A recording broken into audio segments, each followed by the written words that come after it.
Muchas gracias, muy buenas tardes. Gracias por estar con nosotros aquí en este programa de A Fondo, en donde vamos a tratar un tema que merece o debe merecer nuestra atención, toda vez que es innegable el esfuerzo político y la voluntad en ese mismo sentido, en ese mismo terreno que se ha invertido en la presente administración para recomponer el poder adquisitivo del salario o de los salarios en nuestro país. Sin embargo, y desafortunadamente, en la parte final de esta presente administración, cuando se ha dado un sorprendente repunte del valor del salario mínimo al menos y de los salarios que le siguen en México, hemos visto una escalada inflacionaria que pues evidentemente lesiona lo que se ha podido avanzar en materia de poder adquisitivo del salario mínimo. Porque uno puede dejar de pasear, uno puede quizá dejar de vacacionar, uno puede quizá dejar de ir al cine o de buscar algún concierto para los muchachos, pero lo que uno no puede hacer es dejar de comer. Y desafortunadamente la expresión más fuerte, más visible, más lesiva de este proceso de repunte inflacionario se encuentra precisamente en las mesas de las familias mexicanas, en los alimentos.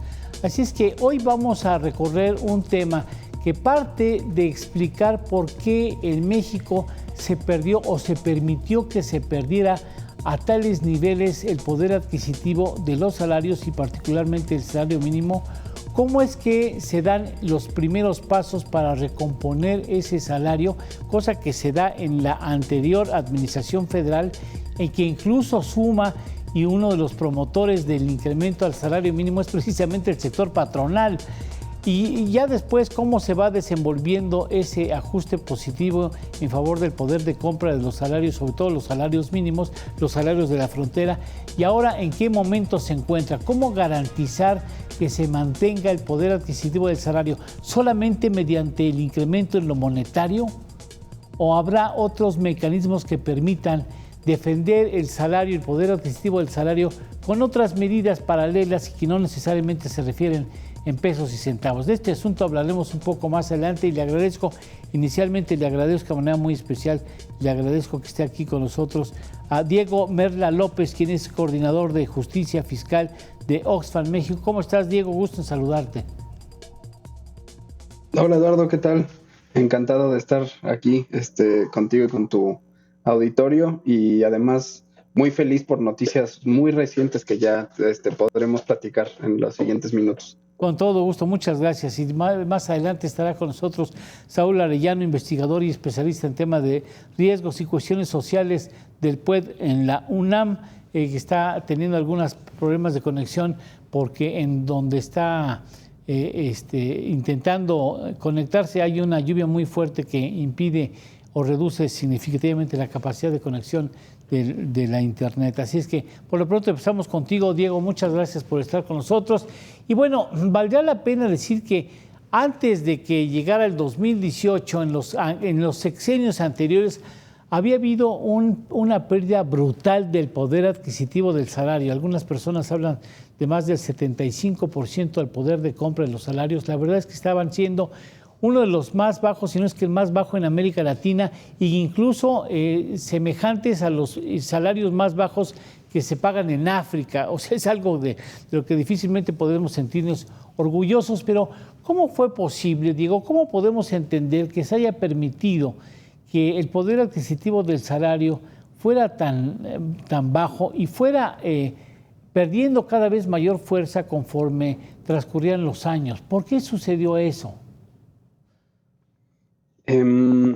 Creo que sin duda es multifactorial, ¿no? Y nos podríamos poner tan exquisitos con la respuesta como fue posible, pero yo creo que de fondo lo que hay fue un modelo económico preponderante en las últimas 4 décadas, diría yo, en donde se privilegiaba la competitividad, ¿no? Mucho de esto de mantener el salario mínimo muy bajo se justificaba en pos del, por un lado de la competitividad, había que ser competitivos frente a la globalización, frente a las nuevas dinámicas en las cadenas de valor internacional.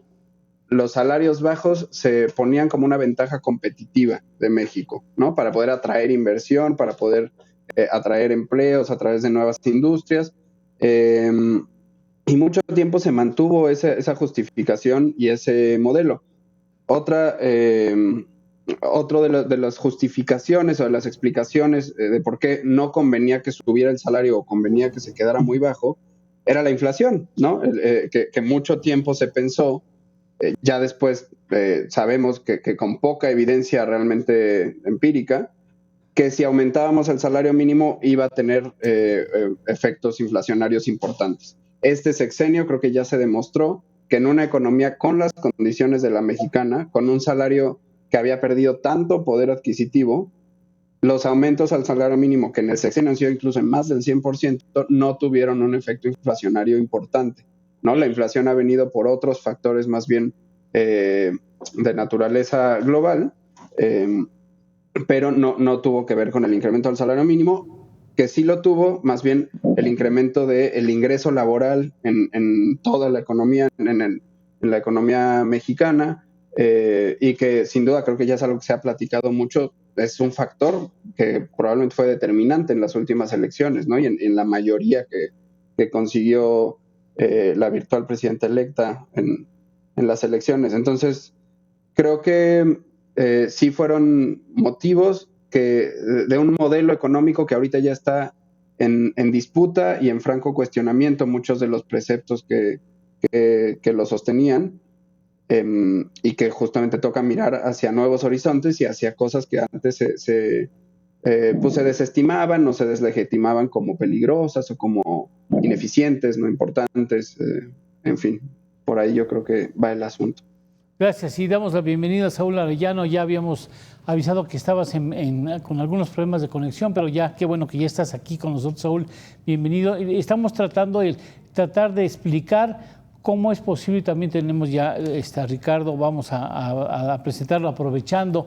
Muchas gracias, Ricardo Barbosa, presidente de la Comisión Nacional Laboral de Coparmex. Muchas gracias. En estos momentos, Ricardo, Saúl, estamos tratando de explicarle al público cómo fue posible que durante 40 años se privilegiara que la inflación llevara la delantera al poder adquisitivo del salario. ¿Cómo es posible que desde el gobierno se fomentara, o quizá desde el Banco de México se defendiera la política de castigar al salario como un elemento para que la economía mexicana ganara competitividad en los planos internacionales? Saúl, ¿cómo entender eso? ¿Fue una hegemonía neoliberal monetarista, tipo monetarista, la que defendió y finalmente pudo vender esa política social hacia el salario? Sí, gracias Eduardo por la invitación. Efectivamente, mira, como ya lo explicaba Diego, hubo dos factores muy importantes: el control de la inflación, que es una de las actividades más relevantes que tiene justamente el Banco de México y que ha llevado incluso al debate de si el Banco de México debería mantener estrictamente esta función monetarista de controlar la inflación, de tener pues finalmente restricciones a la emisión de circulante, o si bien debería pasar a otras funciones, ¿no? Como también promover una mayor activación o reactivación de la economía, de tomar medidas contracíclicas, etcétera, ¿no? Por otro lado está también la cuestión relativa no solamente a lo que también comentaba Diego, de tener una política de competitividad a nivel internacional, sino que también estamos hablando de una política de economía interna. De alguna manera se asumía que elevar los salarios implicaría también, dicho en los términos que lo manejan las y los economistas, de incrementar los costos de la producción, es decir, mayor salario implica pues mayores cuotas al seguro social, implica un mayor costo del trabajo como factor de la producción, y eso implica pérdida de competitividad, ya no solo hacia el exterior, sino también hacia el interior del país, en un mercado interno bastante restringido, con una captación fiscal tan estrecha como la que tenemos, pues esto implicaba severas restricciones desde esta teoría o desde esta postura económica hacia, digamos, la elevación de los salarios. Hoy estamos en otra tesitura. El ejercicio que ha llevado a cabo el gobierno de la República en esta administración demostró que no tendría estos efectos ni inflacionarios ni tampoco de frenar el crecimiento económico, sino que al revés ha estimulado y ha dinamizado algunos sectores,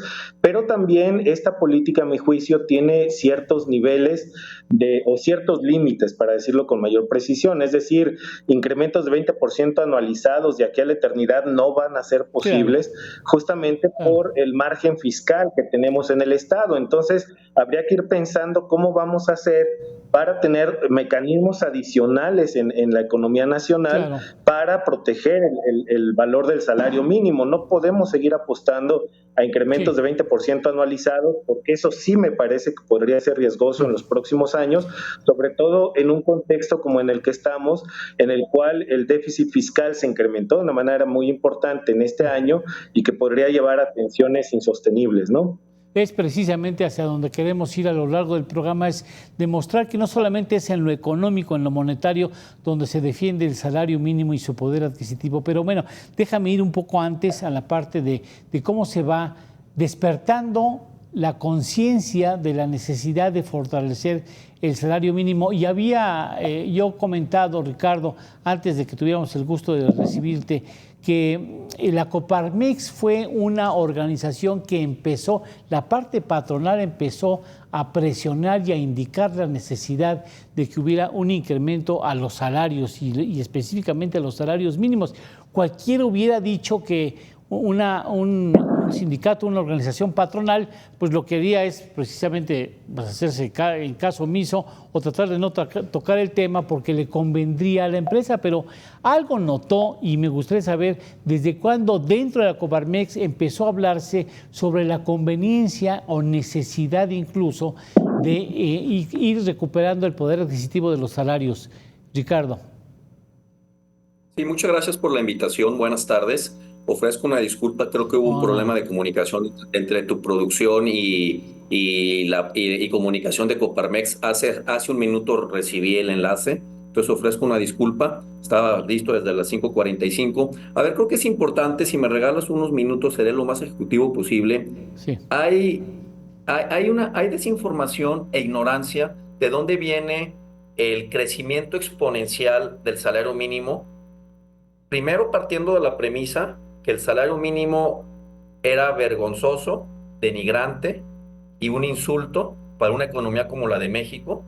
Nos equiparábamos a salarios mínimos como el de Haití. De hecho, aún en la región de Centroamérica, de Sudamérica, y no hablar del OCDE, era terrible. Sin embargo, hay que distinguir lo que era el salario mínimo, que malamente era una referencia inflacionaria, era una referencia para negociaciones de contrato colectivo, y lo que era el salario real. Si tú revisas, para irnos no tan lejos, en el sexenio anterior, el salario mínimo de cotización promedio ante el IMSS contra el salario mínimo general, había una diferencia abismal. De hecho, había una diferencia más amplia de la que hay ahorita. Ahorita la cotización al salario mínimo ante el IMSS debe andar en el rango de los 500 pesos, cuando afortunadamente ya tenemos un salario mínimo que se empieza a dignificar sobre los 250. Entonces, para tener esta óptica de la economía, uno de los grandes errores que había en México era vincular el salario mínimo a todo, a créditos hipotecarios, a sanciones, a temas penales, multas, a temas, a temas financieros, a todo. Entonces, en el cuarto año del sexenio anterior, el Coparmex tomó la iniciativa a través de la CONASAMI de dignificar el salario mínimo. Si tú revisas cuando empezó a crecer en dobles dígitos el salario mínimo, es en el cuarto año del periodo de Peña Nieto. No más que ahí eh, el gobierno federal no juntaba el aumento porcentualizado con el monto independiente de recuperación. No lo hizo una bandera de recuperación como lo hizo en esta ocasión el gobierno de López Obrador. Con Peña Nieto tomamos el salario mínimo. Primero, se acordó desvincular el salario mínimo de todas las referencias en el país y se creó el monto independiente, la UMA. La UMA hoy anda en 110, 115 pesos, para eso vincularlo a los créditos, vincularlo a las sanciones, vincularlo a los bandos municipales y las regulaciones estatales y federales. Fue el gran paso que hicimos en la CONASAMI de la mano empresarios, sindicatos y gobierno federal. ¿Eso fue en También 2016? ¿Eso fue en 2016? el cuarto año de Peña Nieto, 2016-2015. Sí, Si recuerdas también, ahí se desaparecen las zonas económicas A, B y C.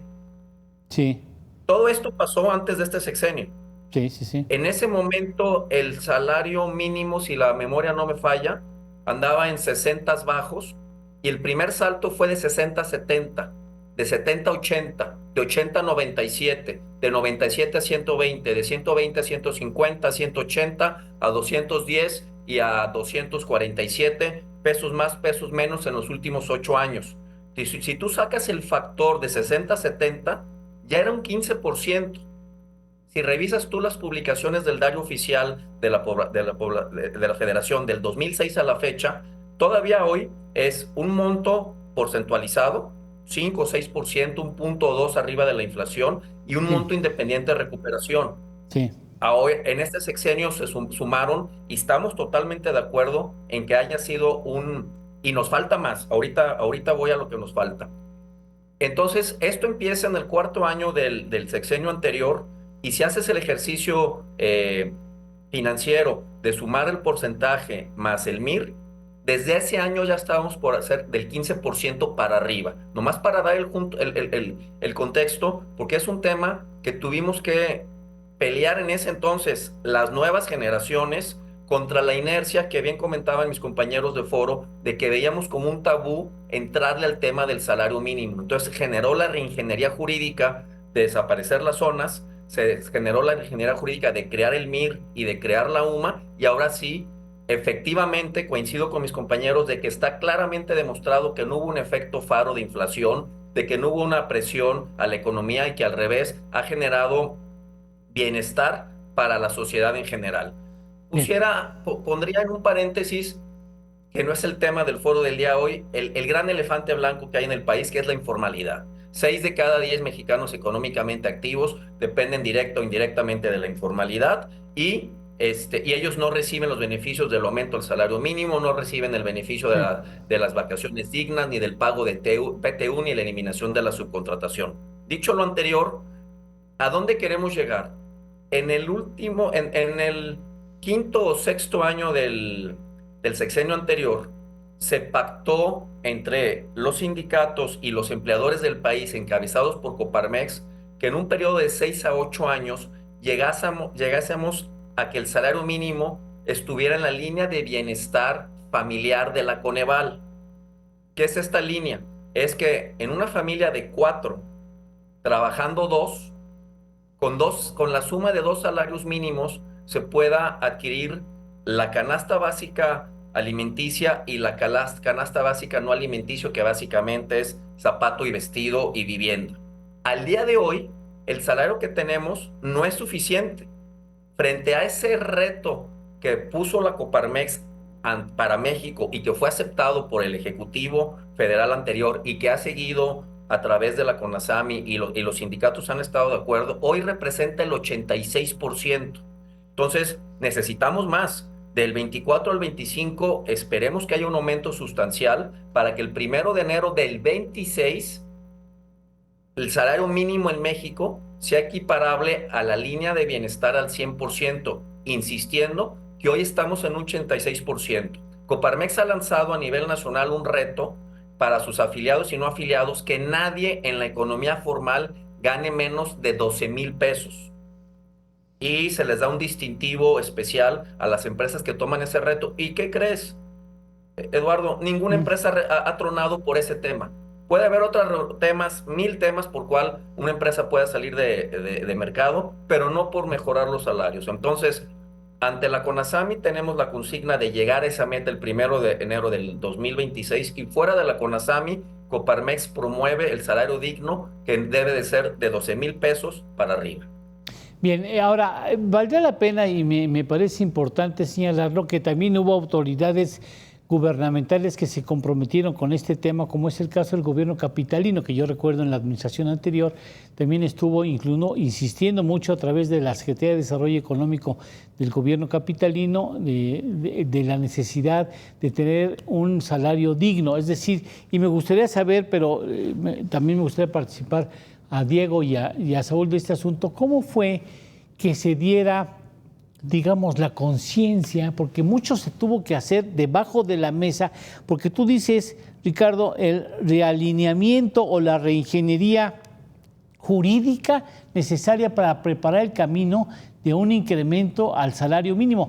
Ya el hecho de hacer una reingeniería jurídica ya implica el saber a dónde vamos y implica la convicción de que hay que, después de conseguir los cambios jurídicos necesarios, viene el aumento salarial. Pero ¿cómo fue posible que se venciera esa corriente que señalaba que los salarios mínimos de hambre eran absolutamente necesarios para que se pudiera mantener el poder adquisitivo, el poder de competitividad de la economía mexicana, Diego?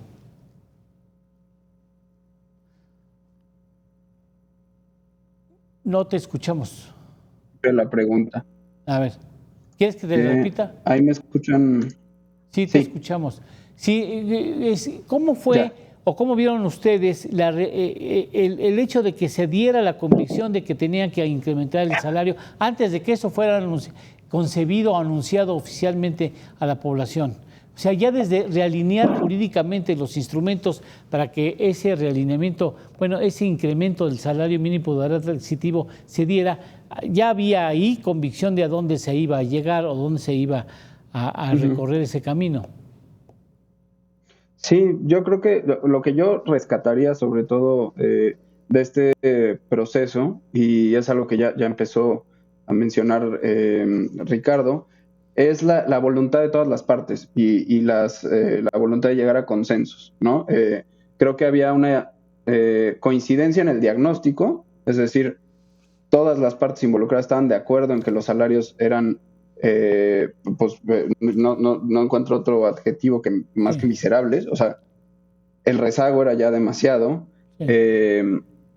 Y hubo voluntad tanto política del gobierno como de los sindicatos, como voluntad de trabajo del sector patronal, y creo que también se alineó con varias situaciones contextuales, por ejemplo, la renegociación del Tratado México, Estados Unidos, Canadá, y otras dinámicas económicas más a nivel global que permitieron o sumaron que todos los factores se alinearan para caminar hacia allá, y hoy vemos, creo que los resultados son a todas luces positivos y poca gente está molesta, ¿no? O sea, ya creo que incluso, muchos de estos mitos han sido desmontados.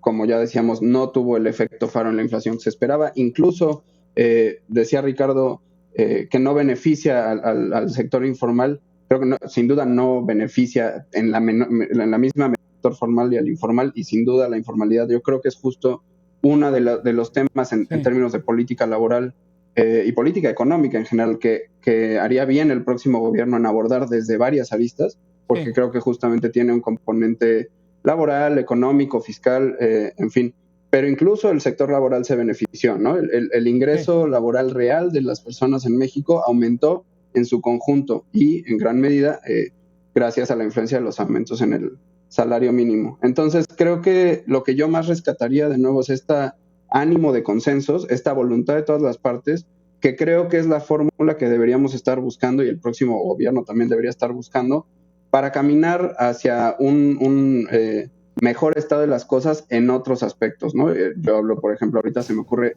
el sistema fiscal, la informalidad, política industrial, es decir, todo lo que se quiere hacer con el nearshoring, los polos de de desarrollo que anunció la doctora Claudia Sheinbaum, todos ellos van a necesitar de consensos y van a necesitar de colaboración de tanto del sector patronal como de los trabajadores como el gobierno para llegar a buen puerto. Entonces, tomémoslo como un buen ejemplo de cómo hacer las cosas y yo creo que ahora tocará empujar esos esfuerzos en otras agendas. Pero hay riesgos de los que vamos a hablar después de una pausa, Saúl.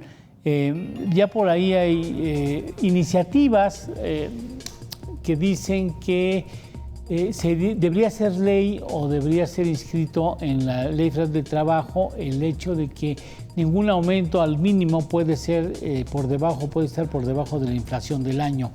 Entonces, eso ya llevaría a otros patrones de comportamiento económico que no necesariamente son positivos, y porque no solamente con dinero se fortalece un poder adquisitivo, de lo que iremos abordando después de la siguiente pausa comercial.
Bueno, el asunto, y creo que es importante señalar, hay que tener mucho cuidado ahora el no tratar de mantener el poder adquisitivo a toda costa y solamente en lo económico, pero bueno, porque eso también puede ocasionar daños a la economía.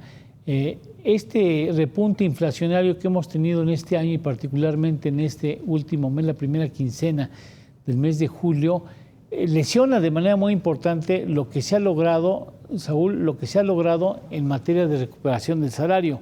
Y eso habla de la necesidad de alguna manera de procurar medidas que garanticen que lo que se gana no se pierda o no corre el riesgo de perderse.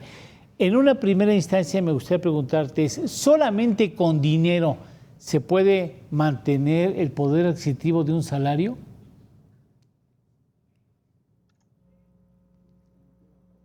No se escucha.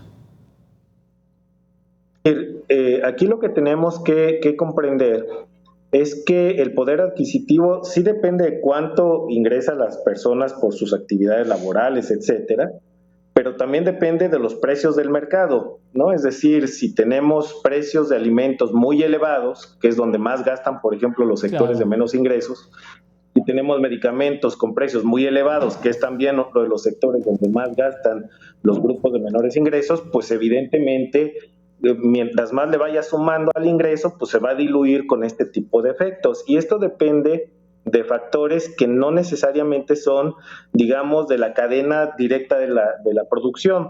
Pensemos en el cambio climático, que suena una palabra todavía para mucha gente etérea y lejana, pero pues el cambio climático ya está aquí enfrente, ¿no? Y ya no es que es algo que vaya a ocurrir, es algo que está ocurriendo y que explica en buena medida parte de lo que está pasando con los precios de los alimentos, la terrible sequía que ha habido en nuestro país, más otros factores internacionales.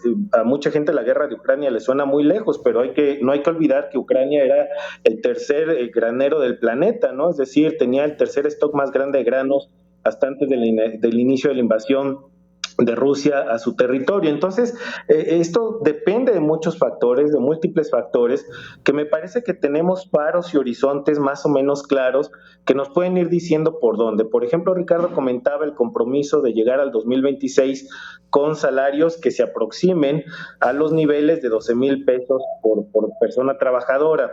Pero el gobierno de la República tiene la responsabilidad, y el Estado como aparato en su conjunto tienen la responsabilidad de pensar en el mediano y en el largo plazo, y en el horizonte tenemos las metas del milenio. Estas metas del milenio nos dicen que para el año 2030 deberíamos haber erradicado la pobreza en todas sus formas. Esto implica elevar los ingresos laborales de la mayoría de la población, y no hay que olvidar que el 30% todavía, un poco más, casi 34% de la población que trabaja, tiene ingresos por debajo de la canasta alimentaria, es decir, ni aún dedicando todo su ingreso les alcanza para adquirir lo mínimo indispensable para comer. Dicho en términos llanos, esto lo mide el Coneval a través del índice de la tendencia laboral de la pobreza. Entonces tendríamos que ir avanzando hacia allá. Y tendremos que también ir transitando a un nuevo modelo de seguridad social, Eduardo, porque hablaba hace un momento, Ricardo y David, de cómo el tema de un sistema laboral que tiene vinculado todavía la seguridad social desde una perspectiva de tu condición de trabajo para que tú puedas acceder a ciertas prestaciones, implica un esquema de injusticia social muy grande. Dejas fuera a más del 55% de la población, de acuerdo con los datos del Coneval. Si esto es así, deberíamos pensar en un nuevo sistema nacional de seguridad social que esté vinculado a lo que se ha llamado el Sistema Nacional de Cuidados, que hay varias iniciativas que están ahí y que tienen que ver con lo que tú mencionabas, Eduardo, de un nuevo diseño, de una reingeniería, si se quiere pensar así, de la arquitectura institucional y legal que tenemos para la justicia social y el cumplimiento de los derechos humanos de la población, de tal manera que sí es un tema, el asunto de la informalidad. Tenemos que ver cómo generamos una base gravable mucho más amplia. No podemos seguirle cobrando a los mismos más de lo que ya tenemos. Tenemos que ensanchar la clase media, no solamente en números, sino también en ingresos, prestaciones, educación, etcétera. Y tenemos que garantizar que los pequeños negocios tengan mejores condiciones de supervivencia, porque allí es donde se sigue generando el 90% más de los empleos del país. De tal manera que esto no depende solamente de estar transfiriendo recursos, sino que requiere de una política económica, una política laboral muy robusta, que sea muy inteligente y que avance hacia la protección y la elevación de la calidad de los empleos que tenemos. Me parece que si avanzamos por allá, vamos a tener mejores resultados que los que hemos obtenido hasta ahora. Ricardo, gracias, Raúl. Siendo ustedes una parte muy importante de esa cohesión, de esta ecuación que dio como resultado final una recomposición de los salarios mínimos de una manera tan importante, supongo que están más que comprometidos en garantizar que esto avance, y no solamente avance, sino sea irreversible. Esto que ustedes citan en estos momentos parece indicar que la atención al blindaje de la recuperación del salario y el poder adquisitivo de los mínimos y de los salarios más bajos no estaría precisamente en las políticas salariales que se siguen, sino más bien quizá en atender el asunto de la informalidad económica en el país. ¿Sería así, Ricardo? Bueno, en primer lugar, totalmente de acuerdo con lo que de nuevo señalaron mis compañeros Diego y Saúl en el foro. yo iba a comentar que tenemos que poner especial atención en cuidar las MIPYMES, como bien lo precisó Saúl. El dato que yo tenía es que generan el 80% de los empleos formales, pero a lo mejor es el 90%, es irrelevante, pero los dos coincidimos de que es la columna vertebral de la creación y generación y mantenimiento de empleos formales en el país. Sí. También es cierto, y hay que decir las cosas como son, que las MIPYMES muchas veces por necesidad o por malas prácticas que hay en el país, tienen un pie en la formalidad y otro pie en la informalidad. Es decir, por eso debemos de cuidar que se siga dignificando el salario, pero encontrar la ecuación económica de mercado que no force a la MIPYME a migrar por lo menos parcialmente a la informalidad. Los estudios que tenemos en Coparmex es que con mayor facilidad una MIPYME deja de observar las obligaciones laborales para sus trabajadores, como puede ser el subregistro ante el IMSS, que lo condenamos enérgicamente, pero es una práctica que se da en el país, que es un paliativo temporal, porque al final del día pierde la empresa y también pierden los trabajadores en temas de una pensión, de un accidente, de una atención médica.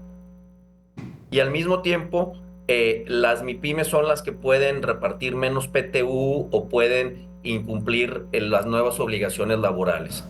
Entonces, dentro de los planteamientos que hicimos nosotros a los candidatos en su momento, es también lo que comentaba Diego. Hay que entrarle sin miedo, es totalmente antipopular, pero México necesita una reforma fiscal.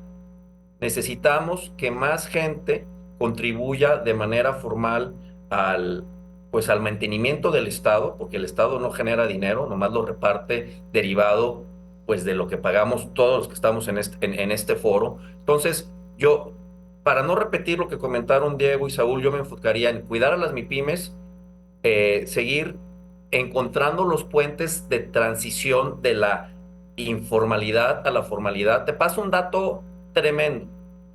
Mientras había 300 iniciativas en el Congreso para reformas laborales, algunas muy buenas que ha respaldado Coparmex y otras rayando lo absurdo, ¿sabes cuántas iniciativas había al mismo tiempo para transitar de la informalidad a la formalidad? Una sola iniciativa. No me digas. Una contra 300. Entonces, tenemos que entender, como bien comenta Saúl, tenemos que ampliar la base de personas que están en la economía formal. Si no, México no puede avanzar como económicamente en crecimiento y vamos a volvernos a estancar, que también sería discutible si estamos estancados y si llevamos estancados este sexenio, pero no es el tema del foro del día de hoy. Entonces, tenemos que encontrar los mecanismos para que haya mayor formalidad, para que haya una verdadera reforma fiscal de una contribución responsable y equitativa y que haya menos evasión. Es un deporte nacional de encontrar la manera de no pagar los impuestos que nos corresponden. Bueno, valdría la pena, ya que lo mencionas, Ricardo, preguntarle a Diego, ahora que comienza nuevamente a discutirse el asunto de los salarios, Diego, me pregunto si se ha exagerado la carga a la empresa. A ver, quiero verlo de esta manera. Aumentó el mínimo de manera muy importante los salarios en la frontera y en el resto del país. Pues quien lo paga es el patrón. Aumentaron periodos vacacionales, ¿no? ¿Quién lo paga? Pues finalmente el patrón. Aumentaron la carga de pensión de los trabajadores. Pues, finalmente, ¿quién lo paga? Pues el gobierno y el patrón. El trabajador, curiosamente... Solo el patrón. En la reforma todo lo paga el patrón, el 100%. Pues fíjate, más a mi favor. Entonces yo decía, bueno, ¿por qué la pensión, si es en favor del trabajador, por qué no le piden que aporte algo el trabajador? Porque a mí me parece que se ha exagerado el papel y la responsabilidad del patrón y por eso es tan gravoso que una empresa sea formal, porque viene una carga social muy intensa que pudiera ser repartida o responsabilidad del contribuyente. No tendríamos que desprenderle a la empresa de tanta carga para que sea el pago del impuesto el que se dedique a todas esas funciones, Diego. Mira, yo creo que es una pregunta de respuesta compleja y coincido en que la impresión muchas veces al oír toda esta serie de iniciativas, de modificaciones, puede ser esa, ¿no? Pero creo que una perspectiva que ayuda para mí, cuando menos, a complejizar nuestro entendimiento es también no pensar a las empresas como un monolito. Es decir, es muy distinto cómo impactan todas estas medidas a lo que ya mencionaban Ricardo y Saúl, las MIPYMES y las pequeñas y medianas empresas, las empresas familiares, y otro cuento son las empresas más grandes y con mayor capacidad. Yo creo que un gran indicador proxy, digo, no puedo establecer correlación determinante, pero de cómo todavía hay bastante espacio y más bien lo que había antes era muchísimo más benéfico para el sector patronal que para los trabajadores, es cuánta inversión está llegando al país y cuánta inversión quiere llegar todavía, ¿no? Y, por ejemplo, otro dato que salió esta semana de Bloomberg, las fortunas de los 5 hombres más ricos de México en este sexenio se duplicaron. Entonces, espacio para ganancias todavía ha habido y lo sigue habiendo, aún con todas estas modificaciones. Yo creo que entonces toca también pensar en políticas públicas que distingan bien entre las pequeñas y medianas empresas y las grandes empresas. Y entonces tengas regulación ad hoc a la industria, al tipo de empresa, por un lado sí, hay que cuidarlas, yo estoy completamente de acuerdo, pero también otra parte que me gustaría mencionar es ir complejizando, y un poco ya lo decía antes, este entendimiento de la informalidad. ¿Qué rol juega cada quien en qué tipo de informalidad y cómo podemos ampliar esa base? Yo creo que, o la perspectiva desde la que yo hablo, es que mucha de esa ampliación de la base se dará como consecuencia de otras políticas y no necesariamente intentando atacarlo puramente desde lo tributario. Es decir, ya hemos visto regímenes como el REPECO, el RIF, ahora ya hay otra versión de ese, que realmente han dado pocos resultados en términos de inclusión, ¿no? O de ampliación de la base gravable, y más bien yo veo la discusión a nivel regional y global más bien hablando de cómo le hacemos para coordinarnos mejor internacionalmente para, pues sí, atender la evasión y elusión fiscal de las personas más ricas. Recientemente esa era una de las buenas noticias que traía yo para platicar. Hace apenas una hora, si mucho, en el G20, por primera vez en la historia, se alcanzó un consenso para que las economías más grandes del mundo discutan un estándar mínimo de tributación global de las personas ultra ricas. Y cuando digo ultra ricas me refiero a los 3,000 hombres con más dinero en el mundo, ¿no? De los cuales México tiene por ahí de 15. Van varios años que en la OCDE se pusieron de acuerdo para una tasa mínima de las empresas multinacionales. Es decir, yo creo que también por ahí tiene que ir la conversación. Y mientras se generen esos círculos virtuosos, también se puede ampliar la base gravable. Lamentablemente a esa buena noticia hay un balde de agua helada que lanza la virtual presidenta electa Claudia Sheinbaum cuando niega la posibilidad de que en México haya una reforma fiscal y que se cargue especialmente a las fortunas más grandes del país, cuando hay internacionalmente una voluntad, un llamado a que las grandes economías le carguen la mano a los grandes ingresos. La presidenta, que tiene cero margen fiscal, en lugar de decir de aquí me agarro y no digo que yo fui, a mí me recomendaron y yo sigo instrucciones, con mucho gusto le cargan. No, ella dice no más impuestos. Sí. O sea, eso lejos de que le ayude. Saúl, permíteme hacer una pausa para que no te interrumpa después. Nos quedan 5. Entonces, Saúl, lamentablemente la próxima presidenta de México, pues como que no le quiere entrar al asunto a pesar de que está en el borde del abismo fiscal.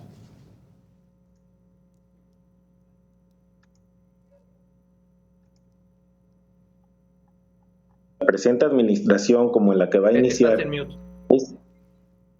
es esta, a ver. Sí, a ver, ya te estamos escuchando. Okay. Bien, mira, tienes toda la razón. Aquí, tanto la presente administración como la que va a dar inicio, se han automutilado, dicho de una manera muy coloquial, esta posibilidad y esta potestad del Estado. La propia Constitución dice que las y los ciudadanos tenemos la obligación de contribuir al desarrollo nacional vía el pago de impuestos. Y quien genera riqueza y quien se beneficia de este estatus, pues tiene la responsabilidad de pagar. Habría que avanzar no solamente en horarios productivos, sino en lo que yo comentaba hace un rato, también una nueva estructura fiscal de acuerdo con la realidad climática planetaria, bajo el principio de responsabilidad de que quien contamina paga y bajo los principios de prevención y precaución que están en todas las convenciones que México tiene signadas. Pero además de esto, Eduardo, en México lamentablemente se juntan factores negativos y estas externalidades de las que hablan las y los economistas, como es el crimen y la presencia de la delincuencia organizada en muchos territorios, que generan costos adicionales, no solamente a la producción, sino a toda la cadena productiva. Lo hemos visto ya en el caso de Michoacán de una manera muy clara, Sí, que vemos precios exorbitantes de productos como el aguacate, el tomate y otros más, que tienen que ver con la presencia del crimen organizado.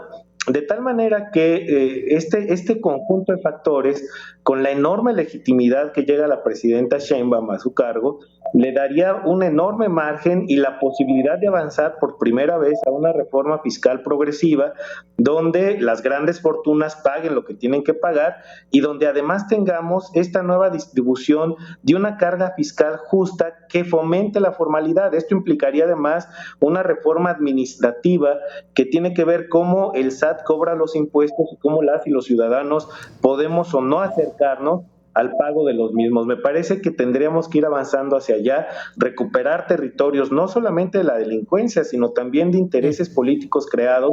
Pensemos en los tianguis, pensemos en todas estas mercados en el país de manera informal y que no permiten, digamos, la captación de los recursos que podríamos tener vía impuestos generales. Y el otro gran factor, la inversión productiva del Estado, Eduardo, que se ha caído a niveles mínimos históricos. Esta administración la llevó al mínimo y la inversión privada no alcanza para cubrir ese espacio. Me parece que tener más espacio fiscal nos llevaría a esta posibilidad y nos estamos privando de ella. A ver, nada más pido a la producción, ¿cuánto tenemos tiempo?